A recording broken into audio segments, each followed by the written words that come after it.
Hello folks, how you doing? Scotty. So first of all, thank you to all you guys who have subscribed to my channel, and of course to those who liked my other videos, especially on the G7X Mark II. I know there's been a lot of questions asked about that, so I might do another video separate on this and give you more in depth about this camera. I did use it a few times for my project work. I used it for a few landscapes. I wouldn't say the quality of this is quite like my 5D Mark III, and of course it does depend on the lens you put on the end of your camera, because the optics of a lens speaks for itself. This camera is fantastic, and I've enjoyed using it. It's fantastic for just going about taking me quick shots and stuff like that. So yes folks, I am a Rangers supporter. I'm a very proud Rangers supporter. I'm someone that just loves my club.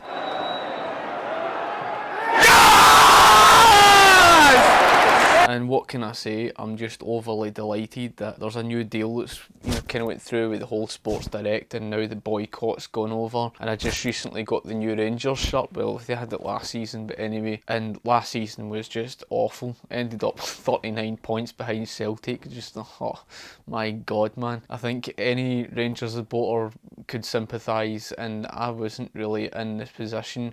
I think last year I was just so depressed over other shit in my life.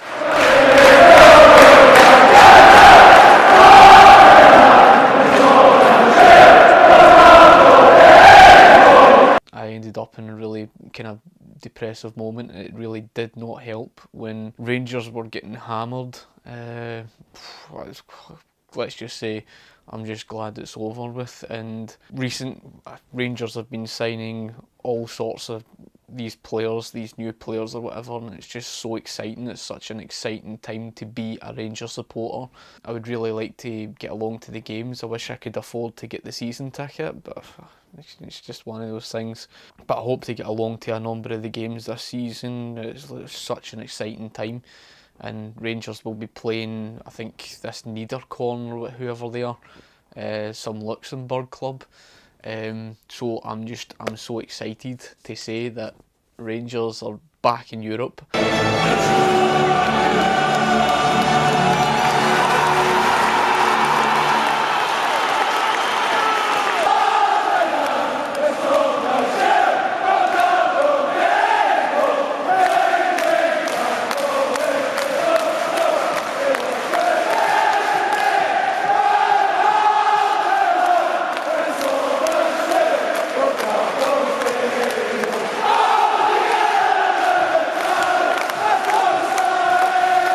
Now that my college is finished in terms of my coursework, and I'm thinking of doing sports photography, you know what I mean? I think that would be something fantastic. What I've been doing the past, few months, we had a project that was basically on documentary. When I was younger, going and doing hiking and stuff like that, I did a lot of the sort of walks, the West Highland Way, Cairnmore Gairg. Well, the summit is literally just that wee walk up there. I need five minutes at least. I've literally really pushed myself there, and I'm absolutely shattered. And luckily, it's a matter of just getting up to the summit of Ben Nevis, 4,012 feet. Oh my god, and my legs are in absolutely agony. I needed to really rest my legs. At the time I wasn't into photography, but I still regard them as friends and that, but they kind of, turned against me, if you want to put it that way, because of politics and economics in it. It's a sad world that's the kind of world that we live in. Politics and economics just kind of, it creates such a division. I just got on with my life, So it was a very sad moment, so I decided, you know what, this was something that really told the story, that I lost my friends through politics and economics thing. Throughout the book, it basically goes on to show memories of when they were there. I think the only fault I've got with my book, my documentary book, and I wish I had more time, I had more pictures from old pictures rather than pictures present that I took that shows looking back in time. So it was a lot of fun going out shooting that. I was rushed about because I had to go to Mulgai to photograph the start of the West Highland Way. I went to the start of basically where the campsite is at Balmaha. I recorded the West Highland Way, and it wasn't for the documentary. I knew nothing about it. This was for my YouTube. I just uploaded the video and stuff like that. And We Are Northern Lights came across me, and they were saying, oh, we'd really like your footage, would you like to submit your footage and stuff like that, and have the chance, you could win the chance to become a co-director or something. I was like, oh, okay. so here I was, I took all my footage and everything and just lobbed it off to them on a hard drive, and beginning of 2013 they were saying, oh, you've been picked as a co-director. I was like, oh, fantastic, you know. I think the whole film, in terms of like how it was put together, what it was about, you know. I was called the main star of the kind of documentary show thing, and I was like, okay. One of the stars of the film, I've forgotten his name unfortunately, but he's the guy that did the West Highland Way, and he's so, you said it tonight, he's so patriotically Scottish and so positive about Scotland, and it was lovely to see that. I mean, he wasn't always the most articulate, but then I like that. I like the fact that he just loved being Scottish, and even through grunts and noises, we were getting this love for Scotland that he had. So the kind of story was in relation to me looking back on everything, especially the time I had with my friends when it came to the West Highland Way, Ben Nevis and things, and therefore all of that kind of told the story of me kind of looking back on a memory in my life, what eventually led to me getting put into a documentary showing part of myself through We Are Northern Lights, and I you know, that's something I do treasure. You can see the cover and everything in terms of the book that I did. This is a picture I had a bit of a laugh creating. It was quite difficult as well, it wasn't that simple, and it was in Glencoe, overlooking from the Three Sisters that were next to us. The Three Sisters are mountains, if you don't know. It was a picture to show, here's me looking back on time, of a memory of the place where I was.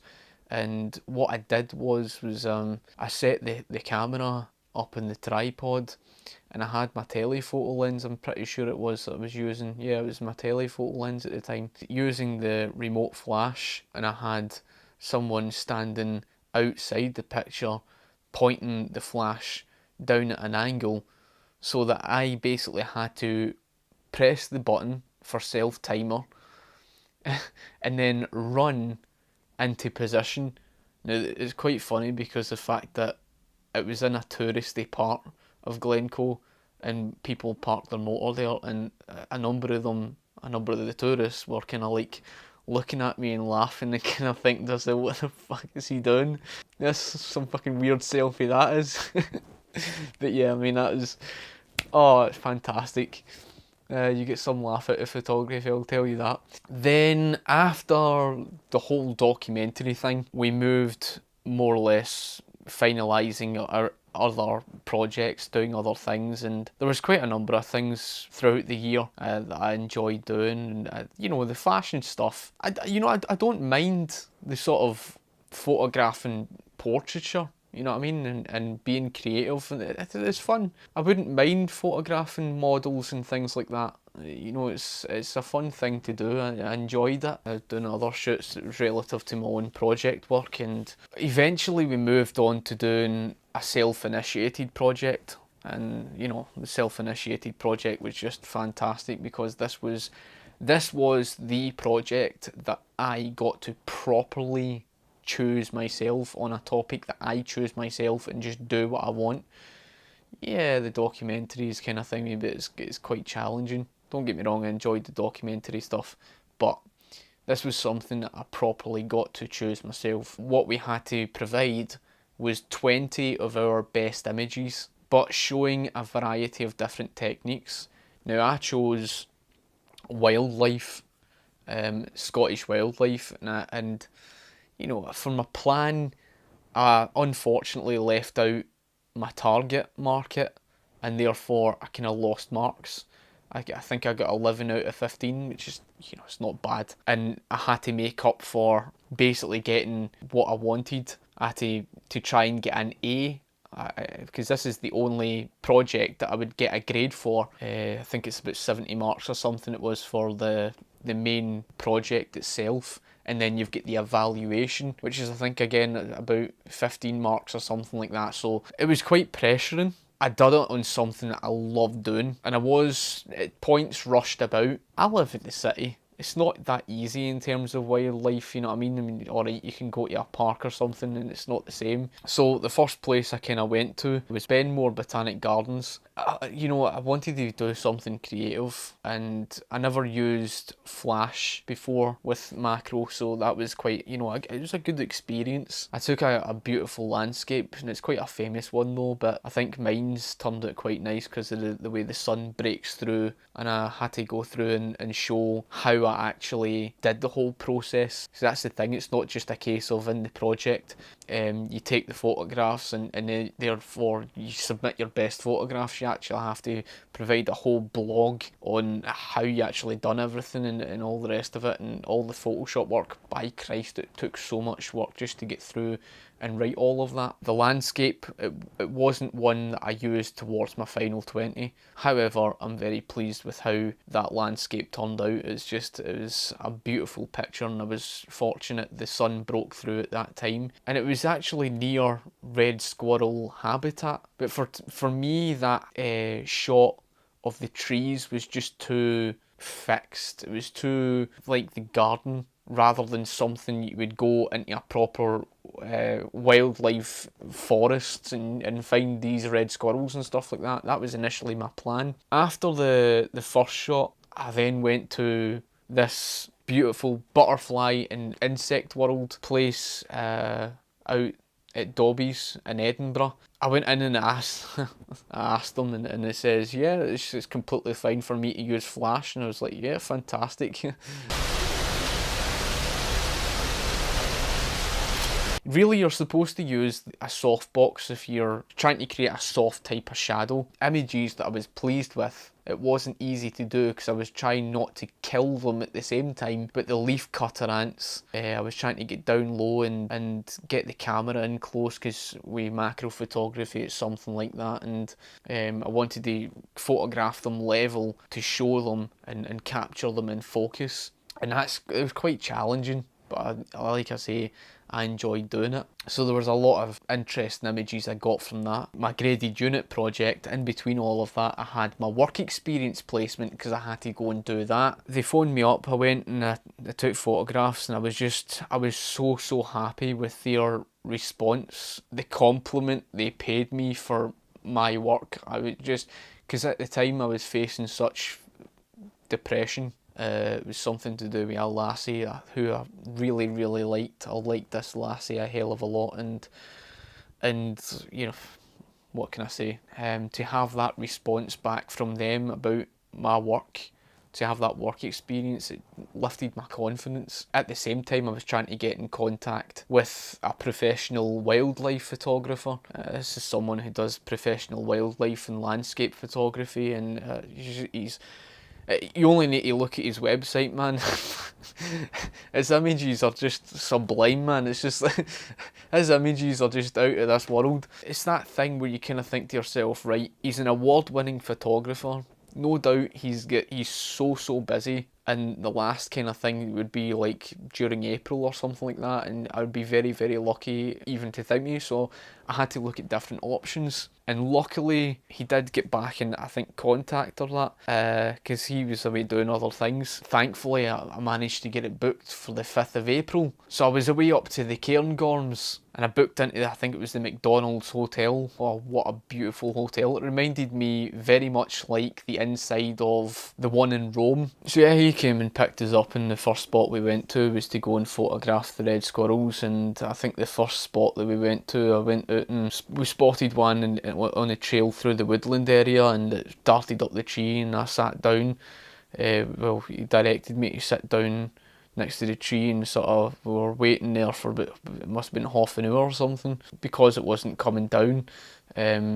He went away for like 20 minutes and told me to stay in position, so I was just waiting there, lying down behind this tree, waiting for this red squirrel to come down. And eventually I heard it coming, darting down the tree, and I managed to get a shot, but unfortunately it wouldn't come down to the ground. After leaving that one spot where the red squirrels were, he took us to this other part where he normally feeds the red squirrels. I mean, I think he feeds them every day or something like that. And I kid you not, man.